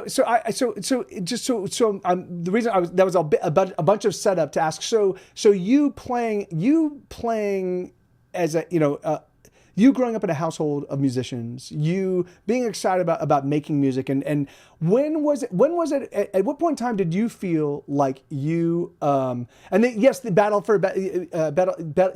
So somebody's asking, hi Easy Target, are you on Spotify? They are. Their album Catapulting Stars is on Spotify. It's absolutely amazing, and I highly recommend it. So for those of you that are watching, or those of you that watch the VOD, I highly recommend check out Catapulting Stars. As a great like entree into what they're doing recently. And then they also on Bandcamp, they have EPs. Now there are 2 or 3 releases on Bandcamp. There should be 3 on there. Okay, yeah, I think the third one was the one, which is the most recent one, right? Which is the one that you just played a song from. Yeah, I think that's the one I did not listen. Just didn't have time to listen to. But anyway, they're awesome. And the great thing is I still have more music to explore. Again, as you can hear right now, the songwriting is spectacular. They as people are genuine sweethearts, which is great, you know, because it's always nice to know that when you're supporting a band that they're good people. And going back to the conversation about songwriting. So at what point in time did you write songs where you felt like, oh, these are resonating in a way where I'm like, I want to do, like, you know, because when I first started, and again, maybe your experience is different, you have to let me know, but like when I first started writing, my songs felt great to me in the band, and that was about it, you know. And then there was a point in time when we wrote a song where people were like, dude, I really like that song, you know, or they would show up and they'd request the song, and it was at that point in time where I was like, oh, maybe like, you know, and again, and I'd have to write 20 songs to get one song like that, but I was like, all right, well, I'll just write 40 songs and then I'll have 2, you know. So at what point in time did you go, oh yeah, this is something that like, you know, do you remember the song that like that first like started, like people that first seemed to resonate with the people around you? Good. I mean, I was in my first band when I was 11. Oh. That band, I mean, it was me and 2 guys, and this is how serious they were about music. They wanted to do a photo shoot before we even had a song. So I don't know if I can count yeah. that. But then I was in a band called the Simpletons, and which was the one that, you know, I told everyone to leave so I could sing the singer of the song. And there was a song of mine that people used to like called Bridge Above Your Sky. I think that was probably the first one that people like would request and like ask for tapes of, and you know, yeah, tapes. De-aging myself. Yeah. Yeah, but you know, and so you know, at what point? Because I mean, obviously, you are in Teresa as well, and Christy, and you know, like you're doing this, and will probably continue to do this until you're physically incapable, and then even then, you still might sing or drum or tap your fingers, whatever. Right? The thing is like music. Once the music bug is in you, it very rarely goes away completely. But that's I remember a John Lennon quote. Certainly not comparing us or me to John Lennon way, shape, or form. But he said, there's like a quote that I think he says, you know, I can't not write music. Yeah. So it's, I don't think we can not play. Yeah. Yeah. Of course. Right. So I mean, yeah, it goes down to what you said. Yeah, when we're 105, we'll be like, Carice, I have a song. I have Can- 27 songs. that I wrote today. yeah, but anyway, no, I mean, yeah, to answer, yeah, I mean, it's just, it's, yeah, you know, it's in you, it's who you are, it's part of, you know, it's, you know, it's in your, you know, not to sound corny, but like, your soul kind of needs it, like, Yeah. it's in your makeup, Yeah. and yeah, so, No, I get that 100%. So in the okay, so let's get because we're now closing on we're coming on the second hour. So let's get a couple more songs in, and then would you be interested in doing this again maybe in a couple months? And like my hope is to get a rotation. Like I want to get my buddy Sebastian back out. I'd like to get Mike Schnee back here again. I've got a friend from Missoula, Montana, John Brownell. I've got a girlfriend here in Austin. The Aubrey Hayes. I'd like to get. She just joined the Austin Songwriters Guild or Association. Some organization where they're like, you cannot play without getting paid. And I'm like, this is not. It's think of it. Can you have them think of it as a promotional thing, not a show thing? But yeah, but so I think that. we're totally into that. Okay, awesome. Yeah, great. So, but and I what I'm saying is like I do think that there's. Yeah, Oh, I'm great. Christy can be here and bang on a snare, whatever, Yeah, whatever she you was want gonna us to try to do. come today. Yeah, yeah, you know, and in fact, That's great. does she have a cajon? Because I've been playing with a cajon player lately, and they're awesome for acoustic shows, and they yeah. And so she might be able to take what she does and transfer it to cajon pretty easily, you know. Yeah, she could work something out. That's for sure. Yeah. Yeah. So that would be cool. Yeah. All right. What other go home out of nothing? Okay. Here's another new one. Awesome. Vicious Love. Okay. This is called Out of Nothing.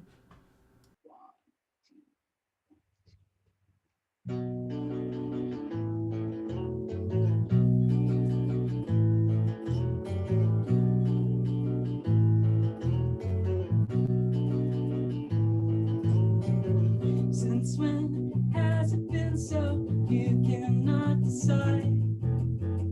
Since then, can you feel the movement on all sides? It's a way back to the front that keeps you far behind. Since when can you sense the moon goes down high? You got it, they want it, it's never what you started. Out of nothing, out of nothing. They got it, you want it, it's never what you started.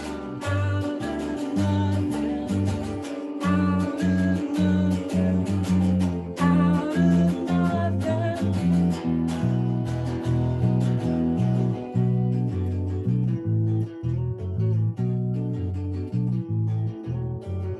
Begin where it ends, where you cannot define. Built-in consequence of losing track of time. It's a wasteland conversation slipping through the wire. Since when can you live with all the guns for hire? You got it, they want it, it's never what you started. Out of nothing, out of nothing. They got it, you want it, it's never what you started. Out of nothing, out of nothing, out of nothing. We don't run away from all the circumstance. Breathe a line to your side.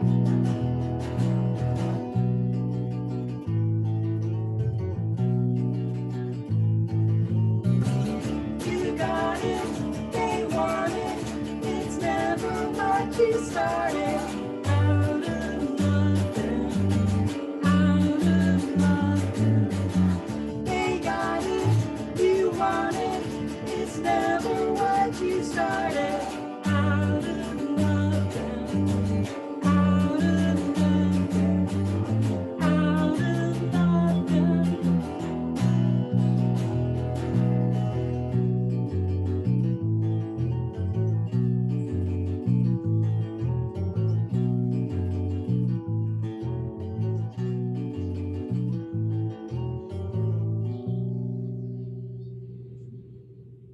Wow, that's it's actually funny, and I just remember because as you're playing that little that dun, yeah, like that it's kind of like a chromatic descending thing, but there's like some really interesting just really beautiful chords that you play, and then you do this like it sounds like a minor four, but it's not a minor four. Like anyway, it sounds like a dissonant minor four, but this. So I was like, what are your musical influences? Like where did you? Because or what is this? Because again, so for me, like a big part, you could not tell listening to my music now that I grew up trying to make sounds that sounded exactly like Pavement and the Archers of Loaf and like all of the noise pop bands of yore. But however, that sensibility still shows up in my music every now and again. I still will occasionally throw in a really crazy dissonant chord on top of everything just to add sonic chaos, because that's sort of where my heart lives, And it definitely sounds like you definitely have elements of what you write definitely feel like it comes from the early, like from the same period that I like the early 90s kind of like what was called college rock before indie rock. Like, is that, am I on point, or am I just a crazy person? No. I'm not sure. But that did remind me of something, like, cause like you, I kind of, I don't like when something starts sounding too pretty, I kind of want to fuck it up a little. Yeah. Yeah. And I just thought of another quote from someone, but I'm going to stop quoting people. Yeah, we have to pay by quote. We have to pay per quote. So yeah. I don't know. I mean, can I ask what do you hear? Because I'm terrible at this question. So Like, I mean, so again, so so it's funny. I hear there's a Bob Mould aspect. So a little bit Husker Du and a little bit Sugar. I mean, like there's what's that? Yeah, I mean, I love Bob Mould. Awesome, great. Yeah, so that that wasn't on the tip of my, but yeah. Yeah, so it's the melodic, but also the stuff that like it's chord progressions that sound one part beautiful, and then also a little bit part like it's about to completely fall apart. Like it's like and I love that because from my perspective is hold on, I'm from my perspective, like music. At least the music I try to make, it should be tapping into an emotional perspective the entire time. If it's only purely intellectual, if it's only like, then you're missing the point. If it's only one emotion and there's not nuance, then again you're sort of like it's effectively McDonald's, But and the more nuance that you involve. And when you can add that nuance from a musical perspective as well as from a lyrical perspective, the thing is that that's when the music really, for my money, really begins to resonate very deeply. And that for me, growing up in the 80s, that kind of came from like, it came from like The Cure, and it came from the as a young kid, but it even came from like, it took me a while to kind of find punk rock and find that, I'm curious as to like what were the things that really owned you when you were like the things that you really loved that were kind of informing your songwriting, because there definitely is a sound thread that it's a pretty big thread in your music from from your early stuff till now. That still to this day holds, and I'm wondering where that came from. It's certainly not the New York Philharmonic. So it's it's. Well, I would be very disappointed. Geez, I don't know. I mean, I think like you said, Bob Mould. When I was. There's so many, like it's hard to like, but yeah, I mean, if you want to talk about the 80s, like Paul Weller,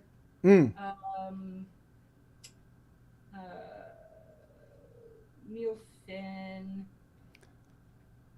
Chrissy Hine, Johnny Marr, I liked a lot when I was a kid. God, see, this is hard because then later I'm gonna be like, God damn it, I forgot to say. Yeah, that's. But yeah, So, You but know, PJ Harvey, I was into a lot in the 90s. what? You know, XTC. Oh yeah, that I can definitely. In fact, that seems to be which is really funny because looking at you know, I didn't realize that you came from a musical, like a musical. I didn't realize that the music had infused your life the way it did. You know, because for whatever reason, all of my really musical friends, all of my like. They all just XTC is like all like, and of course I just totally missed the boat, you know, but like Eric talks about XTC and Schmed talks about XTC, like all of my my hardcore, like although Schmed's more of an ELO guy, but even so he's like, well yeah, he's like I do respect XTC because blah blah blah, you know. So You have to be like in certain camps. It's like I love television, like television. Yes. Like, I love television, and I love Tom Verlaine. It's like yes. Um, So in fact, Like there are some people who are like, well, I like Talking Heads, so I didn't like television. It's like, oh, fuck, like just like. yeah, that is that. Like, why do you have to exist in camps? You don't have to choose. Like that's the beauty. Yeah. Yeah. So. But that's anyway. what no, and that so that's really interesting. Well, I mean, we should, because we're running out of time. We should pick up this conversation when next we do this. But let's get another song from you, and then if you can, just let us know what to expect afterwards. Just give us a quick summation of what we can expect from you and where we should turn to get it. But All right. awesome. Okay. Sounds good. Okay, this is called "Go Home." It's off the EP, Above the Mystery. Okay. Awesome. Go home. 1, 2, 1, 2, 3, 4.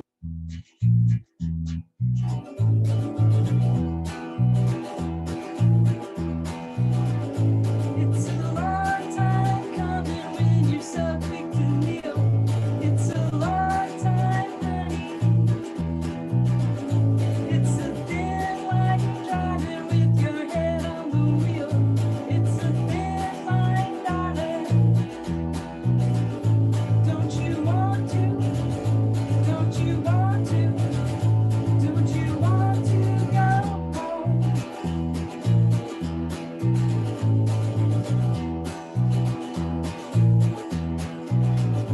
It's a lifetime mister with your head in the sand.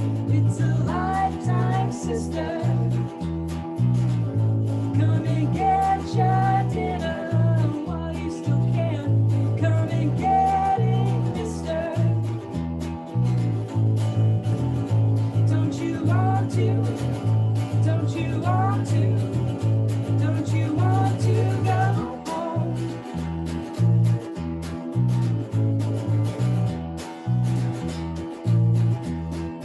Back and forth, back and forth, back and what's real? Back and forth, back and forth, back and what's real?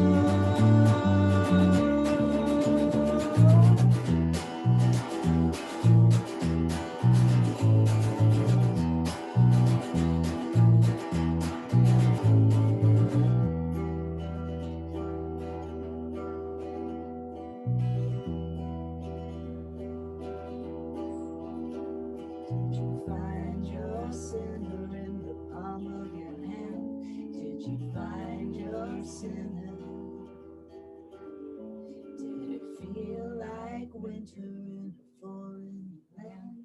Did it feel like winter? It's a long time coming when you're so quick to kneel. It's a long time, honey. It's a thin line you're driving with your head on the wheel. It's a thin line, darling. Don't you want to? Don't you want to? Don't you want to go home? Go home. Go home.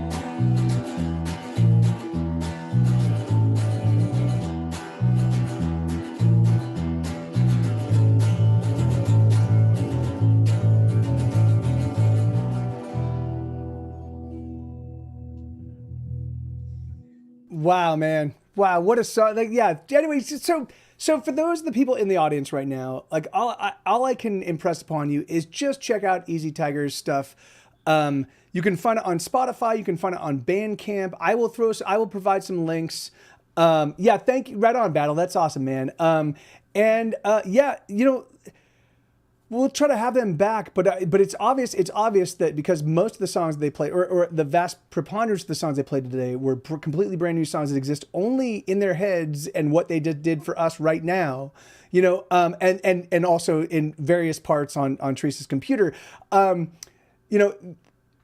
Just keep an eye, you know, stay on top. The thing is like, I promise you, I have a ton of amazing musician friends, but the ones I've been singling out and targeting right now are the people that, again, that just keep on producing and keep on putting out stuff and keep on keeping on after the point where most of my friends who are amazing musicians decided that this was not for them, you know, because some of us, we are compelled to make music. It's just what we do, you know?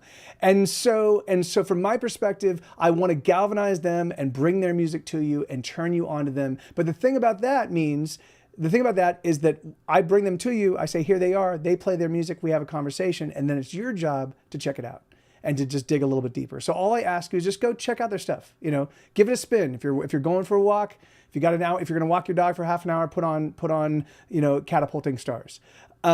If you don't have time to listen to that full record, then put on one of their EPs, you know, but check it out. And then we'll do this again. I will reach out to you over the next few days, and maybe we can set something else up, and you know, we'll kind of try to keep the ball rolling. But again, I've been very remiss in organizing all of this because I've been super focused on the podcast. By the way, I've got a new podcast. It's called Hesitation Cuts. You can find it for free wherever Hesitation Cuts. You can find it wherever podcasts exist. But yeah, it was just absolutely awesome. Thank you for showing up, and thank you for sharing your time with me. We appreciate it. Thanks, Yeah. everyone.